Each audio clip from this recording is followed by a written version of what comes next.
Bienvenidos a esta nueva exploración. Hoy nos metemos de lleno en algo que está pasando en Occidente y que, la verdad, da mucho que pensar. Hablamos de cómo las generaciones más jóvenes se están, distanciando del cristianismo más tradicional. Sí, las fuentes que manejamos, estudios, encuestas, también testimonios personales, dibujan un panorama de cambio bastante profundo. Vemos iglesias, pues con menos gente, jóvenes que ya no se identifican, no conectan con la fe que quizá vivieron sus padres o sus abuelos. Exacto. Y nuestra idea hoy es intentar entender un poco por qué pasa esto, ¿no? ¿Qué hay detrás de ese esto ya no me representa? Y sobre todo, ¿qué buscan, si es que buscan algo, los que se apartan de esa religión heredada? Tenemos datos, posibles causas y, algunas pistas sobre hacia dónde miran algunos en esa búsqueda de sentido. Si te parece, empecemos por ver la magnitud. ¿Cómo de grande es este fenómeno? ¿Qué nos dicen los números? Pues son bastante claros, la verdad. En Europa occidental, eso de ser religioso por defecto, como quien dice, está desapareciendo entre los jóvenes de 16 a 29 años. Fíjate, en la República Checa, el 90% de los jóvenes dicen no tener religión. El 91%. Una barbaridad. Sí. Y en Estonia, Suecia, Países Bajos, pues andamos entre un 70 y un 80. Y en sitios como Reino Unido o Francia, más de la mitad tampoco se identifica con ninguna religión. O sea, que no es solo un tema de etiqueta, de no identificarse, sino que la práctica.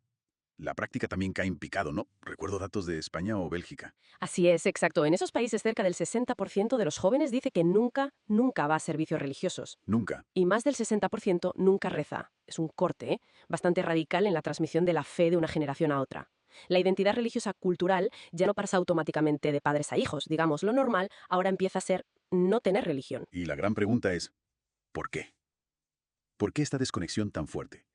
Las fuentes que manejamos apuntan a una crisis de credibilidad, ¿no? De las propias enseñanzas. Totalmente. Muchos jóvenes, pues, ven dogmas centrales del cristianismo, piensan en la Trinidad, el pecado original, la infalibilidad papal, un Dios que se hace hombre como algo que, no les encaja con la lógica o con una mentalidad más crítica o científica incluso. Ujú. De hecho, un 31%, casi un tercio, menciona la ciencia como un obstáculo para creer en las enseñanzas religiosas tradicionales. Y a eso se suma, según leo en las fuentes, una percepción de hipocresía. Sí, eso pesa mucho. Casi la mitad de los que abandonan el cristianismo dicen que ven la religión organizada como hipócrita. Escándalos, esa sensación de que no se vive lo que se predica, eso cala hondo, claro. Claro, todo eso va minando la confianza, lógicamente. Y fíjate qué dato interesante. Parece que eso de creer porque sí, la fe ciega, ya no funciona igual, ya no basta. Exacto. Solo un 30% de los jóvenes que se consideran creyentes afirma creer sin tener dudas, mientras que las personas mayores esa cifra sube al 65%. Hay una búsqueda de coherencia, de entender para poder creer, ¿sabes? Pero ojo, que esto es importante, creo. Rechazar la institución, la iglesia como tal, no significa siempre rechazar lo espiritual, ¿verdad? Efectivamente, ahí está quizá lo más fascinante de todo esto. Muchos se definen como espirituales pero no religiosos. Siguen buscando algo más allá, un sentido, se maravillan con el universo, el 45% dice sentir ese asombro cada semana, piensan sobre el sentido de la vida un 55% y bastantes, fíjate, un 51% rezan o meditan por su cuenta de forma privada al menos una vez al mes. O sea, buscan algo auténtico, algo elegido por ellos, no lo que les viene dado por tradición si lo sienten vacío o incoherente. Y en esa búsqueda personal, algunos acaban encontrando respuestas en sitios que, desde la tradición occidental, pueden parecer inesperados. Las fuentes hablan de un interés creciente por el Islam. Sí, es un fenómeno a tener en cuenta.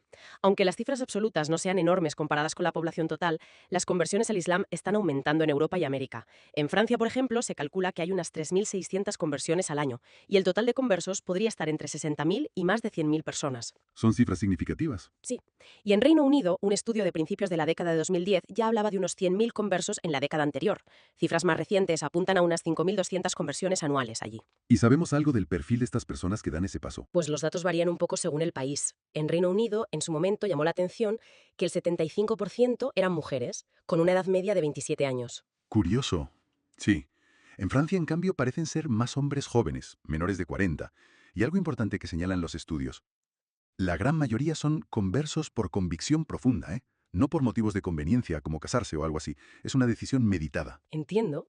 ¿Y qué es lo que les atrae específicamente? ¿Qué encuentran ahí que, digamos, no encontraban antes en su entorno o en la fe cristiana? Bueno, las fuentes destacan mucho la percepción de tauhid, de pureza doctrinal y de lógica en el Islam. Ajá, lógica. Sí, el concepto del tauhid, ese monoteísmo estricto. Un Dios único, sin intermediarios, sin misterios teológicos que a ellos les resulten complejos o directamente ilógicos, como puede ser la Trinidad para algunas personas. Hay muchos testimonios de gente que dice justo eso, haber encontrado una coherencia que les cuadra, que todo encajó, ¿sabes? Algo que satisface tanto la mente como, la necesidad espiritual del corazón. Entiendo. Una especie de simplicidad y coherencia que les atrae. Y más allá de la doctrina en sí, ¿hay otros aspectos que valoren? Sí, claro. También valoran mucho la cohesión de la comunidad, la UMA, esa sensación de pertenencia a algo global, una hermandad, y también la estructura que ofrece el Islam. La estructura, la disciplina espiritual, los rezos diarios, el ayuno en Ramadán, todo eso da un marco, un sentido claro de propósito. Y valores que ven como muy sólidos, como la importancia de la familia o la solidaridad comunitaria a través del zakat, esa caridad organizada que es un pilar de la fe. Ven un marco coherente, que integra lo doctrinal, lo que crees, con lo práctico, cómo vives. Claro, que este camino no siempre es fácil, me imagino. Las fuentes también mencionan la islamofobia como un obstáculo real, un freno artificial, dicen. Desde luego. Es una realidad innegable. Datos recientes de la Agencia de Derechos Fundamentales de la Unión Europea, de este mismo año 2024, indican que la mitad de los musulmanes europeos sufren discriminación en su día a día. La mitad, Es muchísimo. muchísimo. Eso es más del doble que la población general. Hablamos de prejuicios en la calle, problemas para encontrar trabajo, prohibiciones como las del hijab en algunos contextos. Son barreras sociales y políticas muy concretas. Ya. Pero fíjate, si miramos al panorama general, y esto es interesante, a pesar de todos esos obstáculos, la tendencia de fondo parece mantenerse. El Islam en Occidente muestra una mayor capacidad para retener a sus fieles comparado con otras religiones, y un balance de conversiones que es neutro o incluso positivo, a diferencia del cristianismo. Exacto, que ahora mismo en Occidente sufre altas tasas de abandono neto, gente que se va y no es reemplazada por conversiones. Las proyecciones, como las del Pew Research Center, apuntan a un crecimiento continuo de la población musulmana en Europa, incluso sin contar la inmigración futura. Esto sugiere que la fe atrae y retiene por factores internos, propia dinámica, incluyendo la conversión. Entonces, resumiendo un poco, ¿qué nos dicen todas estas piezas juntas? Parece que estamos en medio de una transición, bueno, bastante profunda, ¿no? Sí, yo creo que sí. De una fe que se heredaba casi como parte del pack cultural a una fe que para sobrevivir en la mentalidad contemporánea necesita ser razonada, necesita ser sentida como propia y sobre todo elegida personalmente. El declive del cristianismo institucional entre los jóvenes de Occidente parece muy ligado a esa dificultad percibida para dar respuestas que ellos vean como coherentes y auténticas a sus preguntas vitales y también a sus preguntas racionales. Y el hecho de que algunos redescubran o se acerquen al Islam, entonces sería como un síntoma de esa búsqueda. Una búsqueda de coherencia, de una doctrina que perciben como más simple, más lógica y también de un sentido de comunidad fuerte. Exacto. Para ellos, representa un modelo de fe que sí consigue integrar, o ellos sienten que integra, la razón y la espiritualidad de una forma que les convence.